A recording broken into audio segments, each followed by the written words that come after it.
This is the Relic Radio Show, old-time radio entertainment still standing the test of time, from relicradio.com.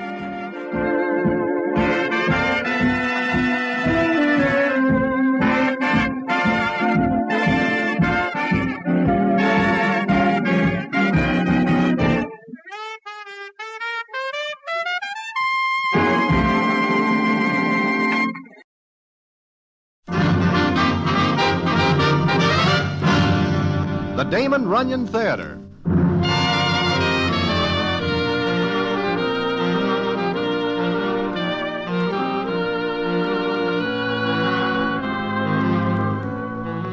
Once again, the Damon Runyon Theatre brings you another story by the master storyteller, Damon Runyon. And this one, Barbecue. And to tell it to you, here is Broadway. Thanks. Well, one afternoon I am in Miami, Florida, being down there for the race meet. I am enjoying some seafood in the little sharkskin grill when I am joined by a citizen named High C. Homer, so called because he tries out as a singer one time in an amateur contest, but his career does not go on from there because someone catches him under the chin with a cabbage, and Homer turns to other hobbies, mostly more than somewhat off the level. Well, we talk of this and that until Homer looks toward the door and says, Broadway, I wonder why it is that I cannot go any place without a copper sticking in his face. Copper? Where? Coming over. And this one's name is Finnegan, and he is rough on the edges. Homer, what do you do that brings him to see you? Nothing, I think. Well, hello there, Homer. Hello, Finnegan. Sit down. I'll say this standing up. Homer, the chief will consider it a favor if you'll bid us farewell. Why? What is his idea? He doesn't have to have one. Just goodbye, Homer. I do nothing. Maybe not. But somebody touched up a guest in this town for $50,000. My goodness, that is a lot of scratch. It is. And what makes you and the chief think I have anything to do with it? Just the fact you're in town makes us believe anything. Homer, start now. Okay. And you. You. Huh? Me? You are talking to me? Yeah. Go with Homer. But I do nothing. I only know Homer. That could be a crime. And is. Both of you, please leave Miami right now.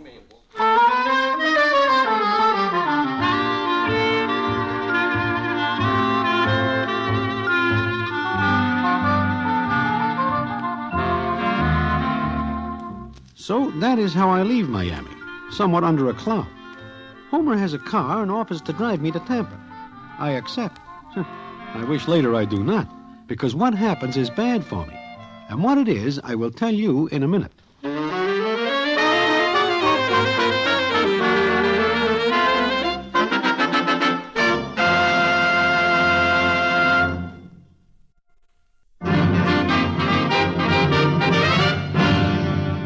And now, back to the Damon Runyon Theatre and the famous story, Barbecue.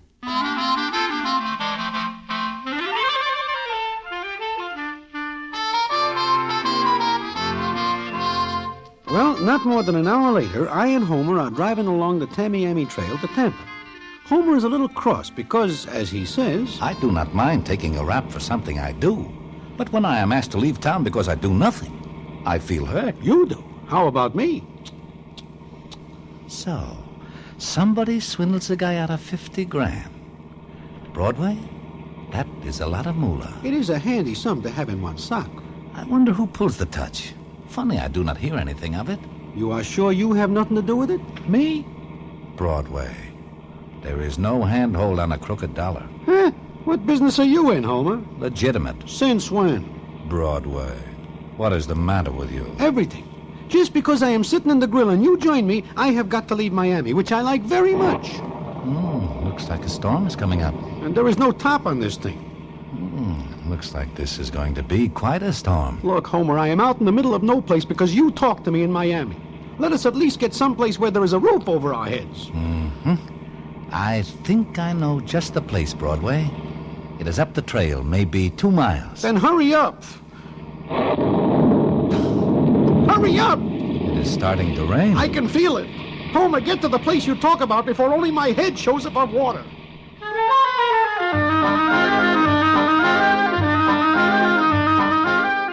that, Homer coaxes a couple more spurts out of the old pail, and in a few minutes we are walking into one of them roadside places that sell sandwiches and things like that. It is no fancy joint, but Homer seems very pleased, especially when he looks around and spots a doll who is maybe shading 40 and is put together on the lines of a middleweight. He motions me to come with him, and we walk over to the doll, and Homer speaks to her. Hello, Barbecue. Hello, you say... Homer. Yeah. How are you? Until this second, I was all right. What are you doing here? Big wind outside. Now there's one inside. You are not glad to see me? No. Get out of here. Look, there is an awful storm coming up, Barbecue. So what? What line of larceny are you in this season? I am now as honest as the day is long. Never asked you to come here. Do you still hold it against me that I gave you that horse 5 years ago? It was not a horse. It was a catfish, and it should have been thrown back before they put a saddle on it. Barbecue, you are holding a grudge. Grudge? It wasn't the horse, Homer. It's just that you'll never straighten out. I don't want to see you. How about the storm outside? It'll do you good. But my friend here... Any friend of yours deserves a good storm. Oh, now, wait a minute, miss. It is not my fault Homer drags me in here. It is not my fault that I am with him. The cops in Miami... Oh, I see. They tossed you out, huh, Homer? Well... And me with him, for no reason at all. Your word I'll take. His, no. But... well... okay. As soon as the storm blows over, get. I know you would see things my way. Sure. But, Homer? What? Don't try talking me into anything. Like what? Like talking me into anything. Okay, Barbecue. I will not. Come on, Broadway. Let us sit down. Say, who is this Kamapo who talks to you in such a discourteous manner? She is no Kamapo. In fact, I think she is quite handsome. What? Handsome? You have to stand at an awful good angle, of which there is none. Broadway, it is because you do not know any better that you speak that way of my wife. Wife? Your... My ever-loving wife. She divorces me 9 years ago. Then how can she be your ever-loving wife? I consider her as such because I still love her. But she has nothing to do with me because she does not approve of my way of making a few bobs here and there. This I understand. Every time I see her, I love her more. Broadway, someday I will get her back.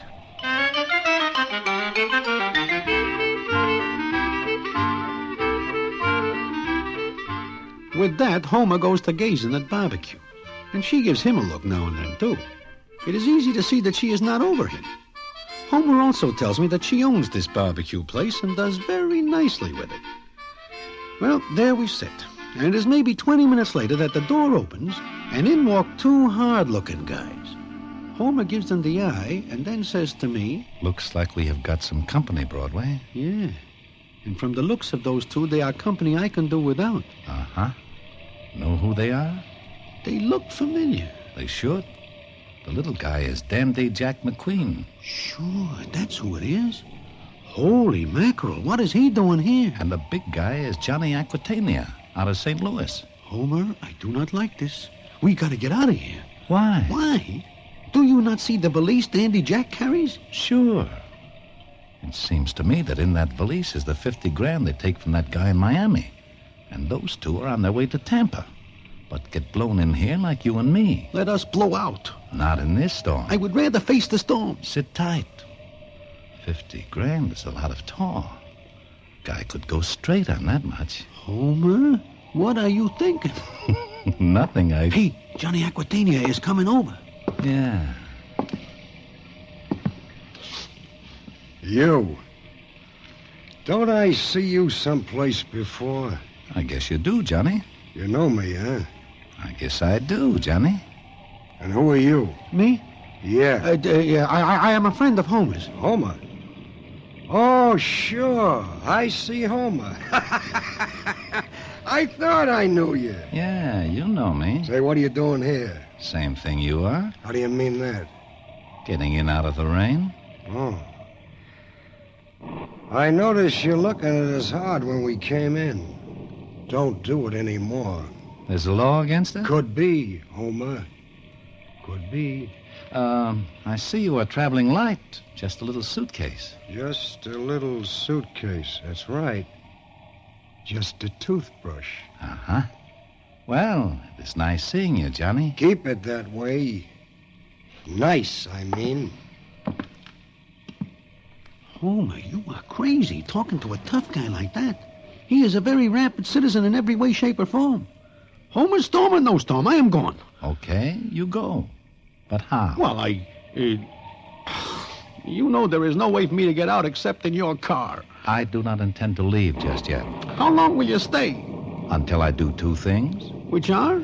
Number one, convince Barbecue that I am, or will be, an ideal and ever-loving husband. And number two? Figure out some way to get myself a steak. I am entirely out of potatoes. And you are looking hard at that little valise. Am I? Homer, I see a lot of guys do crazy things. But if you are thinking of trying to do what I know you are, then you are the craziest guy in the world. I am? Look, Johnny Aquitania and Dandy Jack are not small kindergarten children. They are grown-up killers. Sure. But look at it this way, Broadway. A guy can sure go straight on 50 grand.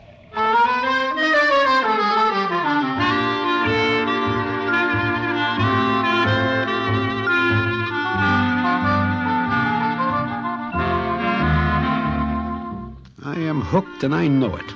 Outside there is a storm that sounds like it is blowing the state right off at the map. And inside there are two guys with 50 grand that they will resent anybody trying to pick off. Then there is High C Homer, who feels that he has the 50 grand coming to him.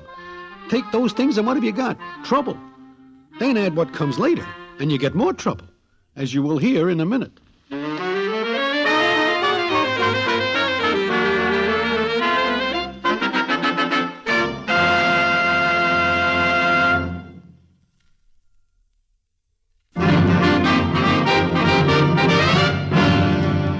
And now, back to the Damon Runyon Theatre and the famous story, Barbecue.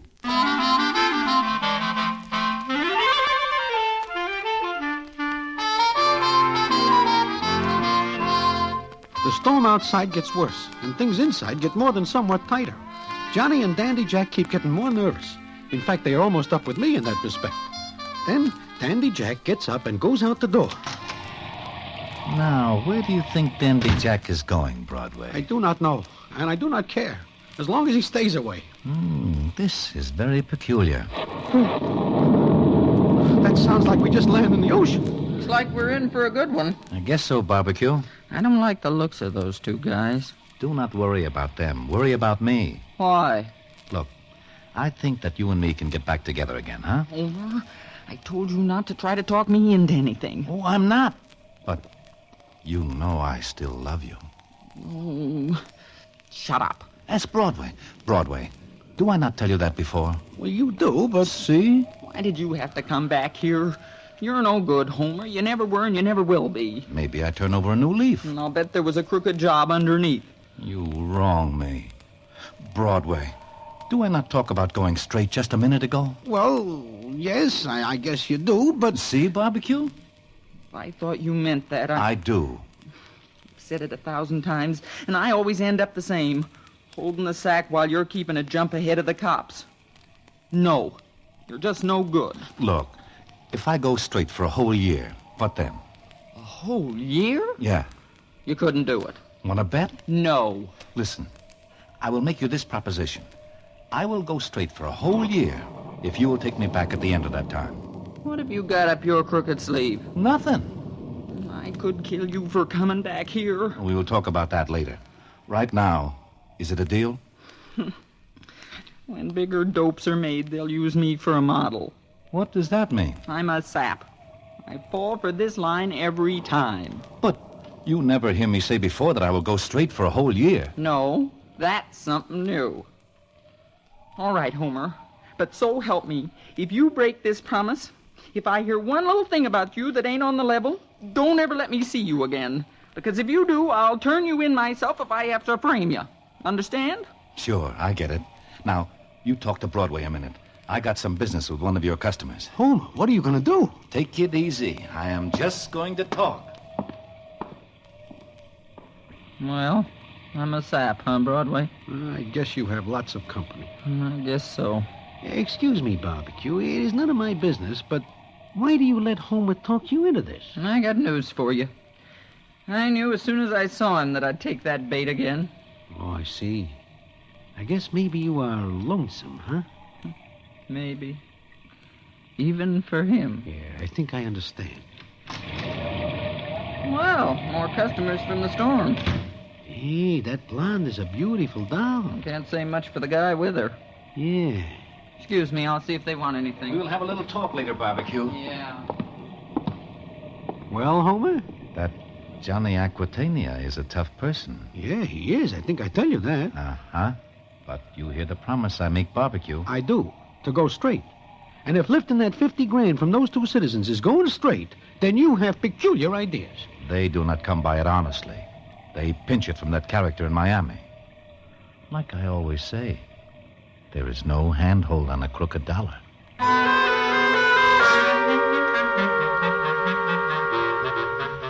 So we sit there with the storm getting worse all the time.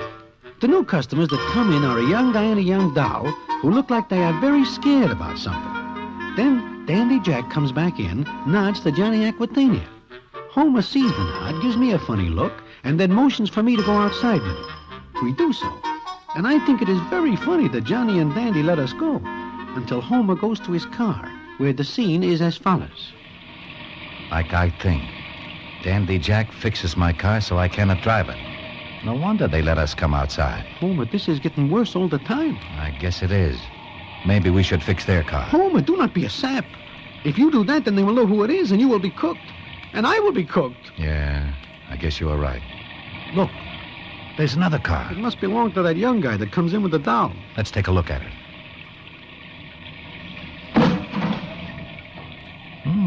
This one is all right. I guess it is only me that Johnny and Dandy worry about. You know, I think they have a very good reason. Look, Where? over there. When we get here, I see the telephone lines. Now look at them. They are cut. Johnny and Dandy are taking no chances. I guess we better go back in. Wait a minute. Listen. That sounds like somebody.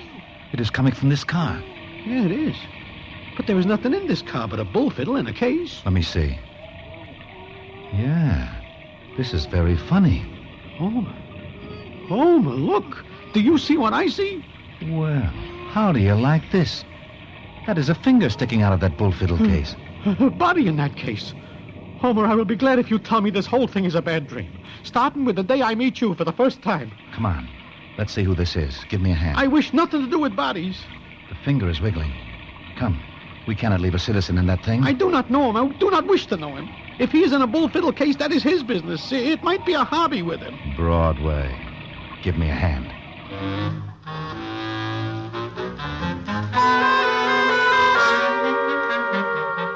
There is nothing else to it but that we take the citizen out of the case. It turns out that he is a little old guy with a lump on his head the size of a watermelon. I and Homer take him back into the kitchen without going through the dining room. And there, the old guy starts to talk. Thank you. Oh, thank you, gentlemen. I would have died in there. Will you please explain this hiding in a bull fiddle case? It is not dignified for a party of your years. I was put in there. They did it. My wife and that Giuliano. Is your ever-loving wife a beautiful blonde doll? Yes, And this Giuliano, is he a dark guy with a mustache? yes. Where are they? Inside, in the dining room. They're going to be surprised when they find I'm still alive.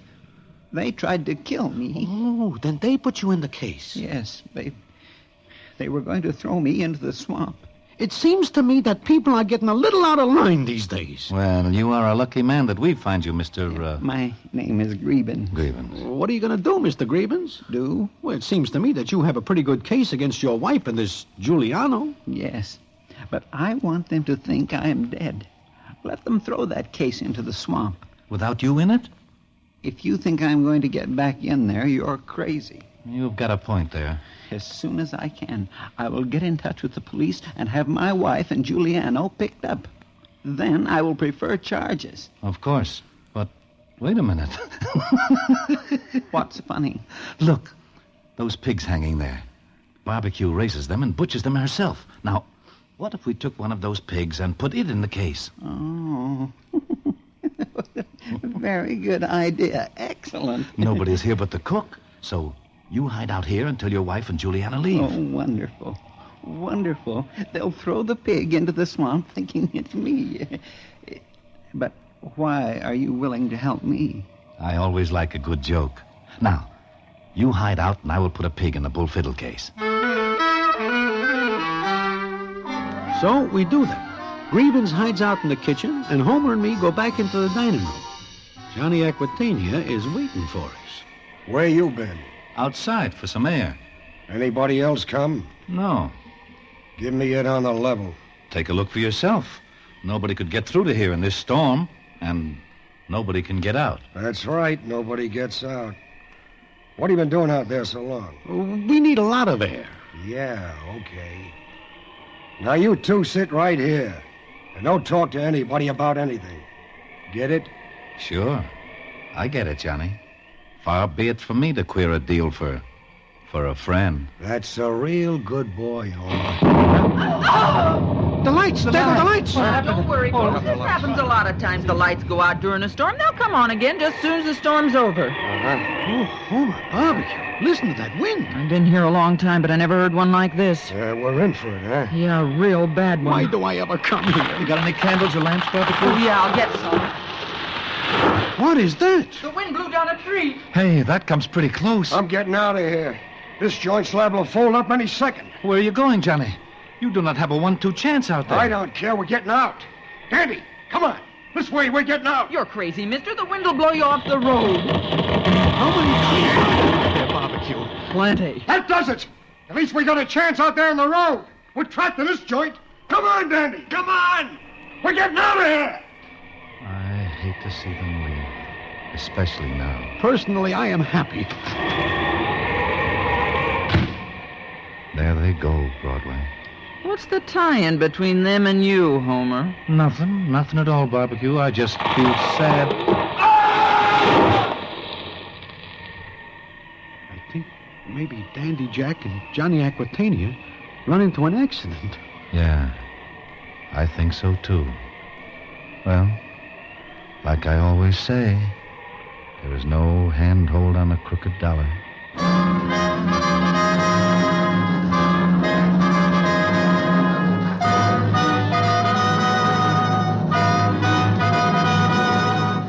But nobody goes outside to see what happens.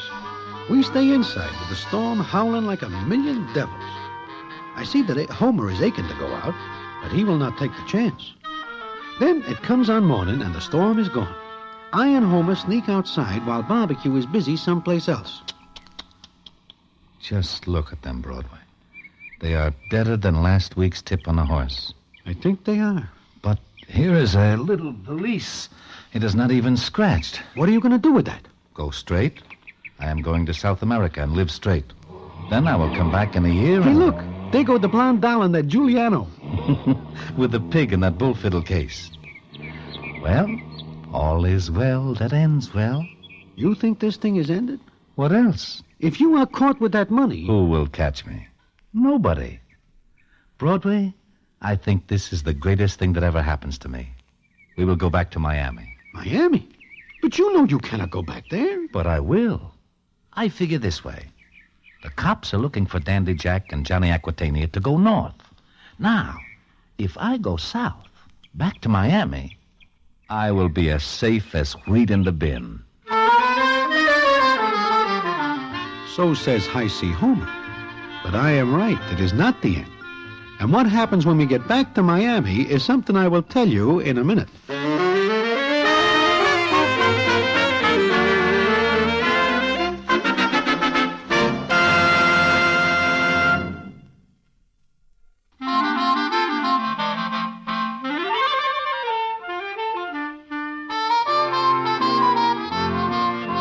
Well, Homer says goodbye to Barbecue. She is crying a little and makes Homer swear that he will go straight for a year. Then we get the car fixed and drive to Miami. We stop at the Sharkskin Grill, and there the scene is as follows. So I have got 50 grand and barbecue. If you are caught with that toy, it will go hard with you. Nobody suspects I have it. Nobody can. From here, I will catch a plane to South America. Maybe you better look toward the door. That looks like Finnegan coming in. So? What does he have on me? Nothing. Just let me talk. Gladly. Well. High C. Homer. I think I told you we don't want you in Miami. I remember. But if you will remember, there was a storm yesterday. It drives me back here. I will leave in a little while, Finnegan. I don't think you will. In fact, you'll stay with us for a spell. Huh? What is this? A pinch, Homer, a pinch. Now, wait a minute. You got nothing on me, nothing. I got a warrant for your arrest, that's all. Come on. My arrest? Look, Finnegan, there is nothing to pin on me. I have nothing to do with that heist job. Nothing. I'm going... No, you... Get your hands off me, Finnegan. Get out of my way. The valise! Homer, the valise! It comes open. Holy smoke, look at that door. It is not mine. I never see it before. Finnegan, Sure, you never saw it before. All right, Homer, let's go. You do not know I have it. Nobody knows I have it. That's right. I had no idea you were in on that job, but now... What? You have no idea. Right. A little while ago, we got a call from a dame named Barbecue who runs a stand up the trail. Barbecue? What does she have to do with this? She was awful mad when she talked to us, and she was crying. Mr. Finnegan, what does she tell you? She swore out a warrant for you, Homer. Said that she has the eyewitness testimony of her cook that you stole a pig from her kitchen.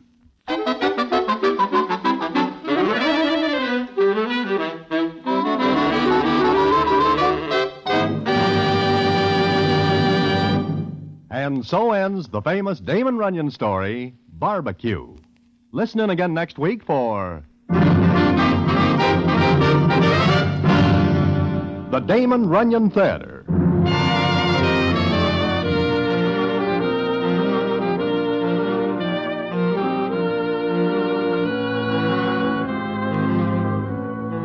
The Damon Runyon Theatre, with John Brown as Broadway, is directed by Richard Sandville, and the story is adapted for radio by Russell Hughes. Vern Karstensen is in charge of production. This is a Mayfair production.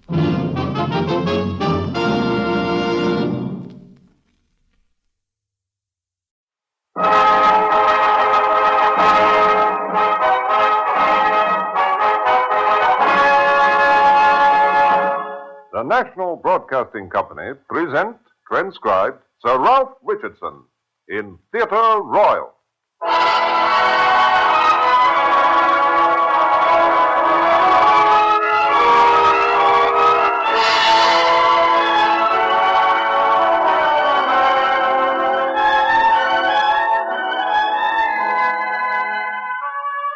This is Ralph Richardson. Our play today is based on another story by Henry James, an author for whom I have an infinite admiration. I've always thought that this was a tale which would dramatize well, and I hope that you will like my choice. Here, then, is our story by Henry James, The Liar.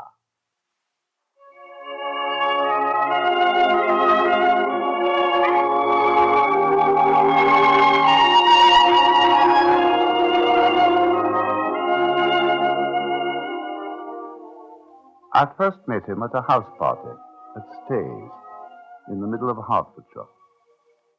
I'd been asked down by Arthur Ashmore so that I could paint a portrait of his father, Sir David. It was quite a gathering of us. Most of the faces were new to me that first evening. I remember singling him out from the very first, a handsome, striking figure of a man.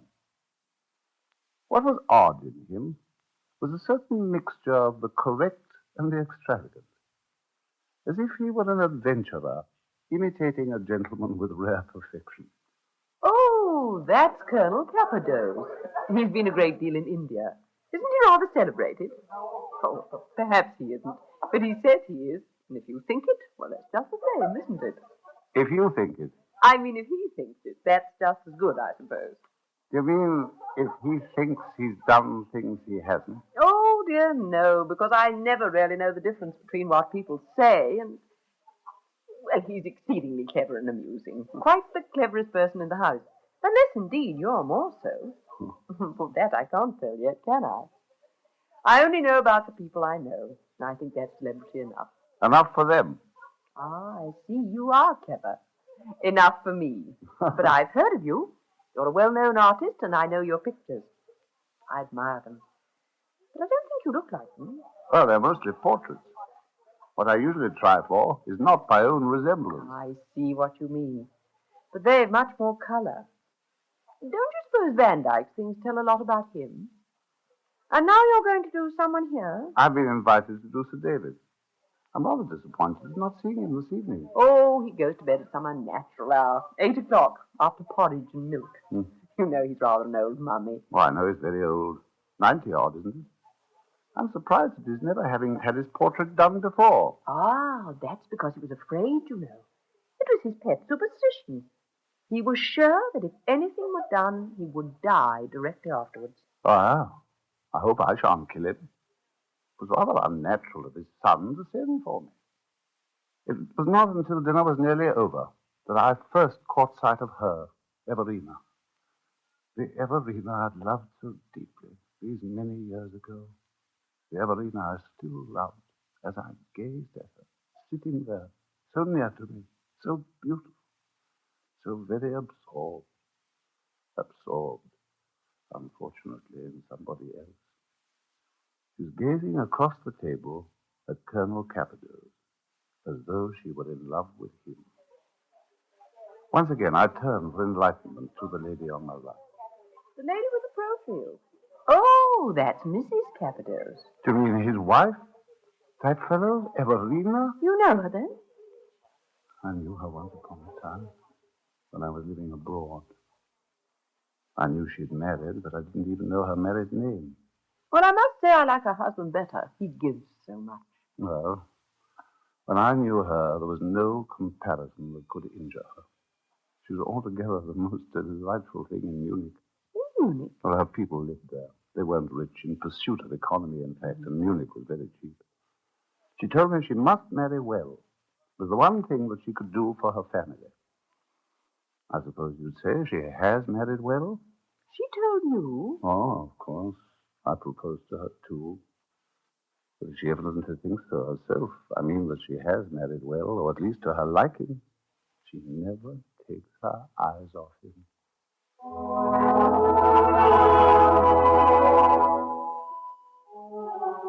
It was only after the ladies had retired that I got a chance to exchange a few words with the Colonel himself.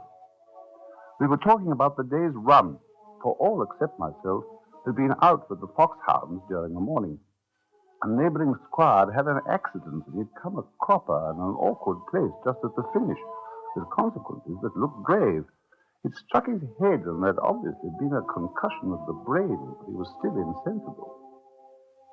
It was this accident which Colonel Cappado's proceeded to discount. Same thing happened to me in Ireland, years ago. Pitched out of a dog cart, turned a sheer somersault and landed on my head. They thought I was dead, but I wasn't. Pass the port, Colonel, will you? Ah, yes, certainly. Thank you. I couldn't help noticing that nobody else at the table seemed to be paying as much attention to my new friend's stories. Well, perhaps they'd heard them before, but I was quite fascinated by some of them, which seemed to me almost incredible. Like his story of the friend in India who actually had been buried alive. Yes, sir. I give you my word of honor. Only in a state of coma, but they clapped him into a coffin and shoved him in the ground. And they left him there? He was left there till I came and hauled him out 12 hours later. Oh, by the way, Ashmore tells me who you are. I think my wife used to know you. Didn't you do that portrait of her? I painted her many times. Well, it was the sight of that picture you gave her, the one in vine leaves and a leopard skin, a regular Bacchante, that made me first fall in love with her. Is that so? Yes. Mm-hmm. As a matter of fact, it was just about the first decent portrait I painted. I'd like to see it again. Don't ask her to show it to you. She'd feel awkward. Awkward? We parted with it in the most disinterested manner. An old friend of my wife's family, the Grand Duke of Schieberstadt-Schreckenstein, came down to Bombay while we were there and spotted your picture. You know, he's one of the greatest collectors in Europe. Well, he was so enchanted with it, Everina had to give it to him. He was good enough to return the compliment, sent us a magnificent old vase in return for it. We'll show it to you if you come round sometime. Well, gentlemen, shall we join the ladies? As we came into the wide saloon, I looked round for Everina. She was sitting by herself at the far end of the room on a small sofa, with an empty place beside her. I went over to join her. We began to talk over old times, of all that had happened in the 12-odd years since we'd seen each other. So you never got married? Oh, but you ought to have done. It's the best thing. I like that. From you. Why not from me? I'm very happy. You must see my little girl. She's 9 years old. She's too beautiful. You must bring her to my studio someday. I'd like to paint her. Oh, don't speak of that. It reminds me of something very distressing. That lovely portrait you did of me. You remember it? The Vacante? Very well. It's too awful. We were terribly short of money just after we got married, and I had to sell it. Well, they gave us £200 for it, but I feel so ashamed. Oh, I know all about that. At least you've the vase to remember it by. The vase? Well, the one the Duke gave you in return for it. The Duke? Well, the Duke of whatever his name was. Your husband was telling me. Oh, yes, of course, my husband. Oh, here he is. Darling, Mr. Lyon wants to paint Amy. He says she'll make a he's deal. a charming child, a most interesting little creature. She does the most remarkable things. Don't tell him. Please don't. Oh, don't tell him what, dear. What she does, let him find out for himself.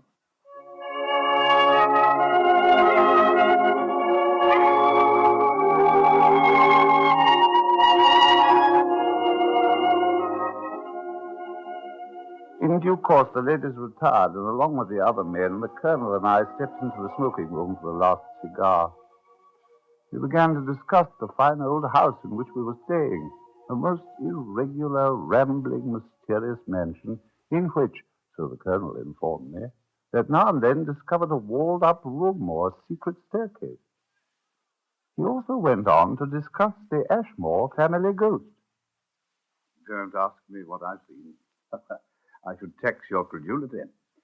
I don't like to talk of these things, but there are 2 or 3 rooms here as bad as any I've known. As for the one at the end of your corridor, well, I shouldn't advise you to sleep there, that's all. You'll get letters of importance the next morning and take the tent wetly. What do you mean I'll invent a pretext for running away? Unless you're braver than almost anyone ever has been. We saw the comedy 3 days ago, the day after we got here. A young fellow was put in that particular room. I forget his name. The house was so full. And the usual consequence followed. Letters at breakfast, an awfully queer face, an urgent call to town. So sorry his visit was cut short. Ashmore and his wife looked at each other, and off the poor devil went. I've never particularly relished the long walk down a haunted corridor with a glimmering candle in my hand, the walk that generally takes one to bed in a mansion as old and as rambling as Stay's.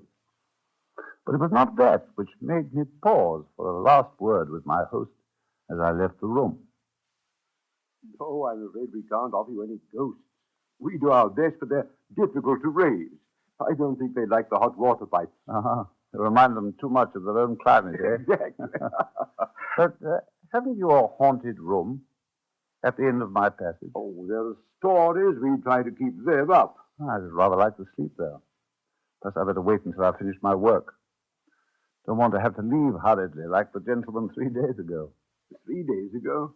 What gentleman? Or the one who got urgent letters at breakfast and fled by the 10:20. Did he stand more than one night? I don't know what you're talking about.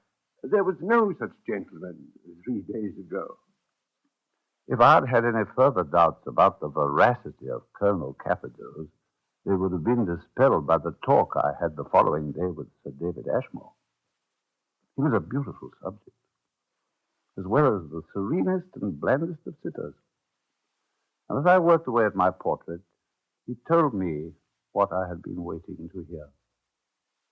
Oh, yes.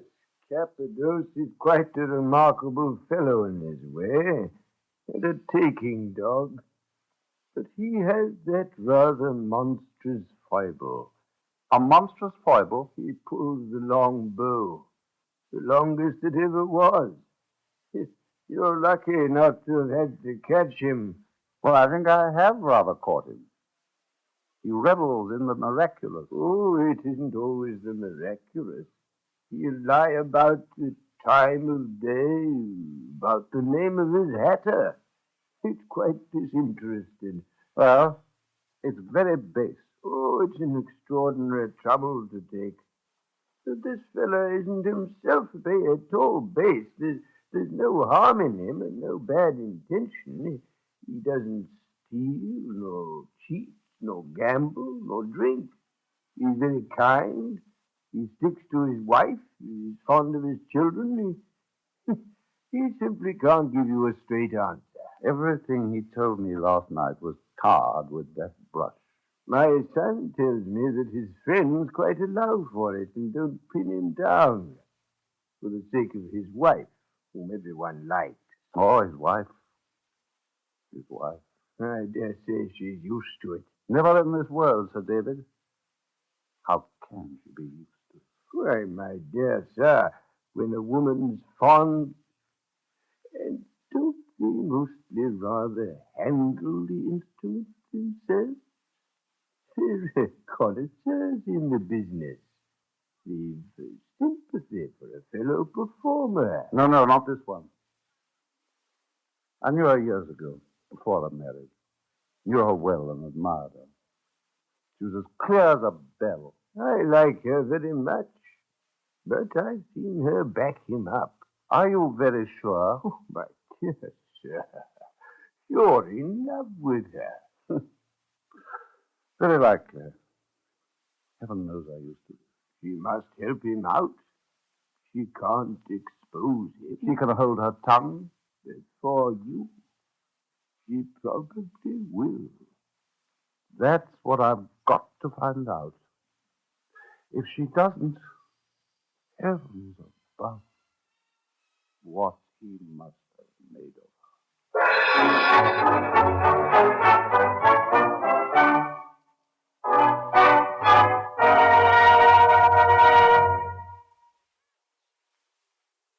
In a moment, we continue Theatre Royal, starring Sir Ralph Richardson. There's an adventure with an unusual mood for you tomorrow evening. It's called Jason and the Golden Fleece, and it stars MacDonald Carey in the role of a seafaring adventurer. The scene for Jason and the Golden Fleece is any place where mystery and intrigue beckon, from a haunting New Orleans waterfront at night to the high seas. It's an adult type of drama with a highly adaptable hero who can play good Samaritan when necessary, swashbuckle in a valiant manner when necessary, or play at romance when necessary, or even when not necessary. If you've been looking for a different type of adventure program, this is it. Try Jason and the Golden Fleece, starring MacDonald Carey, tomorrow evening. And your listening lineup tomorrow also includes a bit of nostalgia, served in the grand style of Eddie Cantor, as he reminisces about people and places in show business, and spins some hit recordings for you. It's an easy-to-take half hour, the Eddie Cantor Show. Then there's laughter in your Thursday evening program roster as you visit 79 Wistful Vista, where you'll meet the McGees, Fibber and Molly, respectively, and their whimsical friends. Of course, if you're not whimsical, you can still be a friend of the McGees, so drop in tomorrow on Fibber, McGee, and Molly. There's news for you, too, tomorrow evening, in line with NBC's policy of bringing you the latest news, the complete news as it happens. You'll hear the commentary of experts on the top-rated news program, Heart of the News, tomorrow night on NBC. We now continue Theatre Royal, starring Sir Ralph Richardson.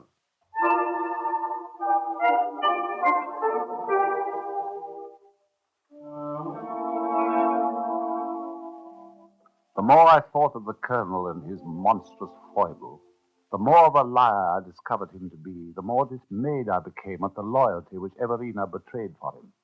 How could a woman of her quality live with him day after day?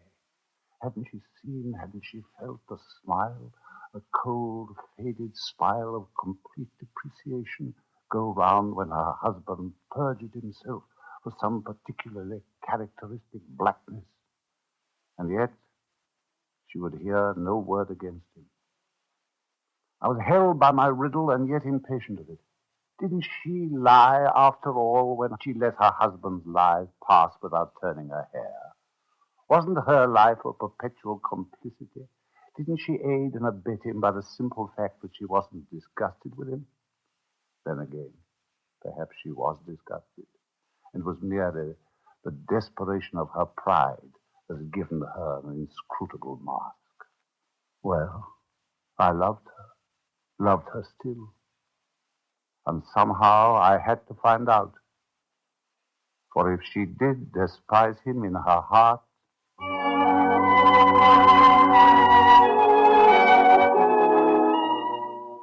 in due course, the painting of little Amy was completed. And the more I saw of Everina, who brought her every day to my studio, the more I began to realize how I might solve my riddle. For the desire grew in me to paint the Colonel also, to set him upon a canvas as he really was. But, Oliver, we simply can't accept another gift like that. The picture of Amy and then a portrait of Clement as well. It's too much. Well, if you won't accept it as a gift, why not let him sit just for my own pleasure and profit? Let it be a favor, a service that I ask of him. All the generosity will then be on your side. It'll do me a lot of good to paint him, and the picture will remain in my hands. Well, everything in him is very noble. Ah, trust me to bring everything out. Everything. Nothing would induce me to let you pry into me in that way. Oh, you.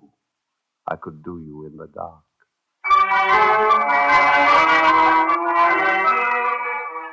The Colonel shortly afterwards placed his leisure at my disposal.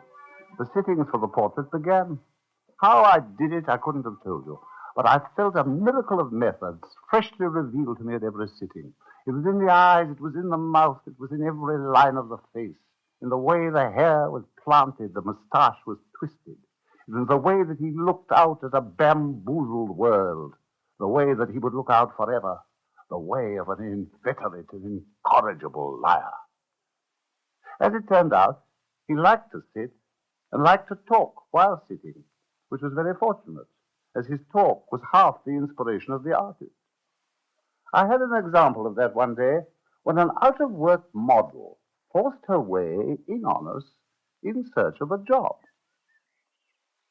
I thought you might have something for me, that's all. Well, I haven't. In any case, how did you get into the garden? The gate was open, sir. The servants' gate. The butcher's cart was there. Well, the butcher ought to have closed it. Then you don't require me, sir.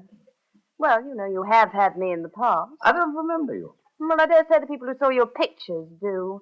If you ever need me, just send a postcard to Miss Geraldine, Mortimer Terrace Mews, Notting Hill. Oh, very well, I'll remember. But I can't hold out any hopes. I'm so busy with the portraits. Yes, I see you are. I wish I was in the gentleman's place. Now, that'll do. Go along with you. Get along. And close the gate as you go out. The model, eh? Have you ever painted her? Never in the world. I've never seen her. She's quite wrong. She was very pretty 10 years ago, but she's no model. That's all a pretext. A pretext? Yes. She didn't want you. She wanted me. I noticed she paid you some attention. What does she want? Oh, to do me an ill turn. She hates me. She's a bad one. Had hold of a friend of mine 10 years ago, a young jackanapes who might have been plucked if I hadn't stepped in, a friend of his family's. It's a long story. I'd forgotten all about it. I was able to make a diversion and let him get off, after which I sent her about her business. She knew it was me she had to thank. She's never forgiven me. I think she's off her head. Her name isn't Geraldine at all, and I very much doubt if that's her address. Oh, what is her name, then? Her name's Pearson, Harriet Pearson. I hadn't thought of her for years, quite lost sight of her. I don't know what her idea is, but practically she's harmless. As I came in, I thought I saw her a little way up the road, probably waiting for me there now. Little flights of fancy like that to help me, the portrait almost painted itself. Only a few more sittings were needed for it to emerge a masterpiece that would astonish the world, to show forth the Colonel's inner man for what it was really worth, when the Colonel had to leave town. I gathered that he'd not be back again for some 3 months. Nearly completed as it was, the portrait would have to wait for its finishing touches. Accordingly, I too left town. After a short spell with my brother in the south of England, I planned to go on a holiday to Italy. But before I left the country, I came back to my studio for one last look at the Colonel's portrait. I hope it's all right, sir. A lady and gentleman called a minute ago, Colonel Capidos and his wife. They said they wanted to look at the portrait you'd been painting of him. I told them you was away, but they said it would be all right, so I let them into the studio. They're there now. Oh, that's all right, Millie. I'll go and join them. I made my way to the studio with a certain curiosity, wondering vaguely what they were up to. I laid my hand on the curtain to the gallery when I was startled by a noise, a passionate wail, or rather a smothered shriek, accompanied by a violent burst of tears. I peeped cautiously between the curtains and went on listening. No, Daddy. What is it, darling? What the devil is it? It's cruel. It's too cruel. It's all there in the portrait. Hang it, what's all there? Everything there oughtn't to be. Everything he's seen. It's too dreadful. Everything he's seen? Why, am I not a good-looking fellow? I'm bound to say he's made me handsome. Handsome. Hideous. Hideous. Oh, not that. Never, never. Not what, in heaven's name? What he's made you. What you know. He knows. He's seen it. Everyone will know and see. Oh, fancy that thing in the academy. You're going wild, darling. But if you hate it so, it needn't go. Ah, he'll send it. It's so good. Oh, come away. It's so Come away. good. Come away. No, Come away. not that way. Not through the house in the state you're in. No, this way, through the garden. There's a gate. No, wait a moment.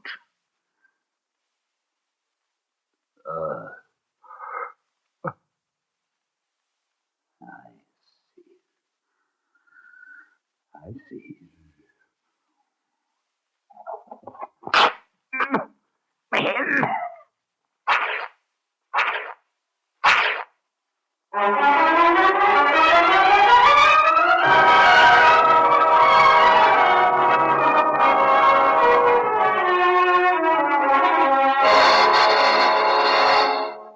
I went on to Italy for my holiday, and I waited to see what would happen next. Wouldn't the colonel write? Wouldn't he take it for granted that I should find out how he'd served me, how he'd destroyed a portrait on which I'd been working for weeks? After all, my housekeeper had admitted them, him and his wife. There could be no doubt as to who had done the damage. And what about Everina's share in the report? That would be the real test, for that would show how far she was prepared to go for her husband. Or for me. I could scarcely wait for our next meeting, when all three of us were back in town. And at last, we met. I have a confession to make to you. We were in town for a couple of days while you were away, and I made Clement take me to your studio. I wanted so dreadfully to see what you had done with him, though I knew you'd be angry. We made your servants let us in, and I took a good look at the portrait. It really is wonderful. Wonderful? Of course, I know it isn't quite finished, but Clement's so eager to begin the sittings again. Then you think I've got something? You've got everything. Yes, that's right. Just say the word and we'll begin again. You know how I like to sit. You want me animated, and it leaves me so to wag my tongue. And just now I've time. Oh, I shall have to begin again. The picture's been destroyed. No. Destroyed? But why? What did you do that for? I didn't. I found it destroyed.